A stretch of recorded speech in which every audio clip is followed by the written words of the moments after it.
ini perputaran ibadah yang sangat menarik, sebab ibadah saum kita itu tidak seperti ibadah saum yang dilakukan oleh agama-agama lain sebelum kita. Jadi ada batasan minimal dan maksimal yang kalau kita lewati batasan minimalnya, maka ibadah saum kita tidak sah.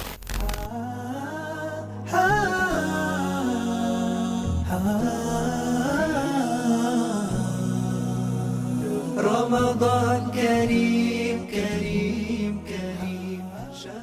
Assalamualaikum warahmatullahi wabarakatuh.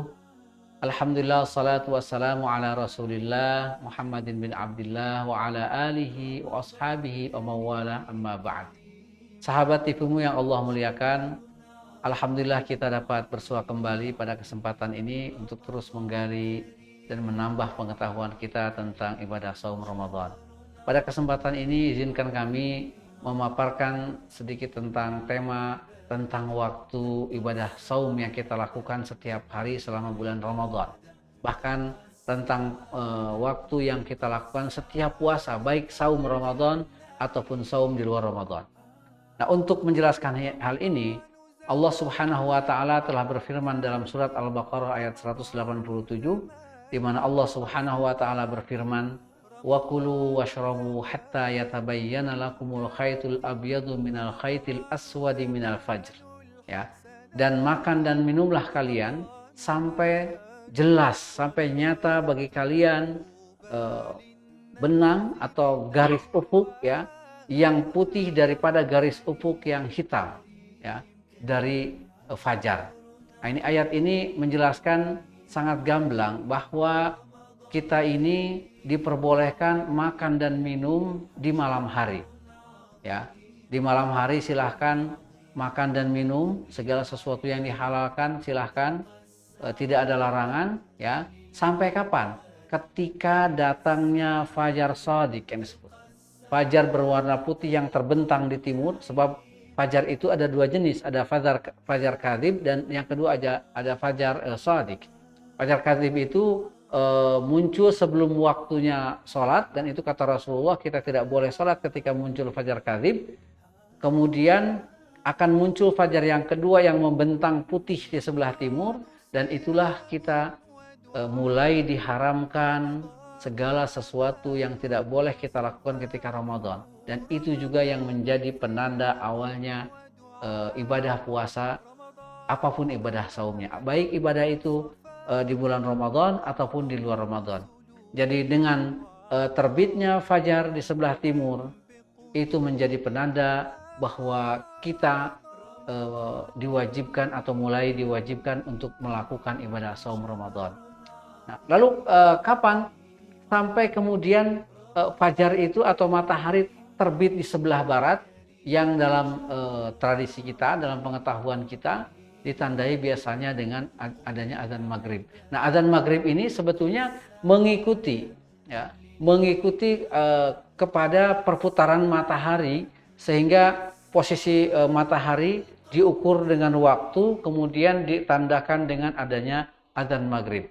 Nah, setelah itu summa atimmus siyama ilal lail, ya, kata Al-Quran, maka sempurnakanlah ibadah saum kalian itu sampai datangnya waktu malam hari, yaitu terbitnya matahari di sebelah barat.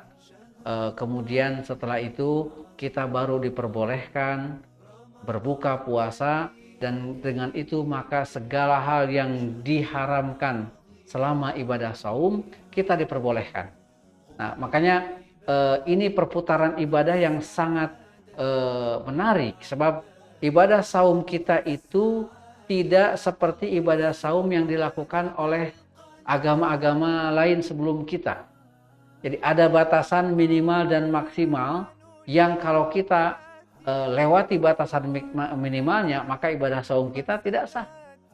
Misalnya sudah terbit fajar di sebelah timur, fajar shadiq sudah terbit di timur, kemudian kita masih mengkonsumsi makanan atau melakukan hal-hal yang tidak diperbolehkan pada saat kita ibadah saum, maka ibadah saum kita tidak bisa dimulai, ya, dan batal ibadah saum kita. Demikian pula kalau misalnya matahari sudah tenggelam dari sebelah barat, Nah, kemudian waktu maghrib sudah tiba, tapi kita masih menahan ibadah saum kita, maka ibadah saum kita tidak akan diterima. Bahkan menurut para ulama ada yang mengatakan itu makruh, ada yang mengatakan itu haram. Jadi ada yang disebut dengan ibadah puasa wisol. Jadi orang yang menyambung puasa di satu hari ke hari yang lainnya, di mana dia tidak melakukan berbuka puasa pada saat matahari tenggelam. Nah, ini termasuk hal yang dimakruhkan menurut pendapat yang paling mayoritas. Oleh sebab itu kita disunnahkan, ya, atau salah satu sunnah melakukan ibadah saum itu adalah bagaimana mempercepat proses buka puasa ketika azan maghrib telah tiba. Jadi begitu azan maghrib telah tiba, kita jangan lagi menunggu 1-2 menit, langsung saja ketika azan itu dipastikan adalah azan maghrib, ya, yang menjadi penanda bahwa waktu maghrib sudah tiba, maka kita disunahkan mensegerakan membatalkan ibadah saum kita, ya, dengan apapun yang boleh membatalkan, boleh misalnya dengan hanya sekedar sebiji kurma atau dengan minuman atau apapun yang bisa kita lakukan dapat membatalkan dan mengakhiri ibadah saum kita. Dan kita akhiri ibadah saum kita itu ilal laili, di awal malam ketika matahari tenggelam di sebelah barat. Dan itulah yang menjadi penutup ibadah saum Ramadan kita atau ibadah saum apapun dalam praktek ibadah yang kita lakukan. Tidak kurang dan tidak lebih. Tidak boleh kita berpuasa Ramadan melewati terbitnya fajar, ya, karena itu sudah masuk ke dalam waktu Ramadan, maka kita atau ke dalam waktu saum, maka batal ibadah saum kita. Atau kita sambungkan setelah maghrib dengan menambah waktunya, juga itu sangat tidak dianjurkan. Tapi yang dianjurkan kita mengakhirkan ibadah saum, artinya adalah kita itu tidak ibadah saum kecuali ketika saat azan atau azan subuh berkumandang pada saat fajar itu terbit, tidak sebelumnya, dan juga tidak melewati masa akhir ibadah saum, yaitu pada saat berkumandangnya azan maghrib. Demikian yang dapat kami sampaikan, mudah-mudahan bermanfaat. Assalamualaikum warahmatullahi wabarakatuh. رمضان كريم كريم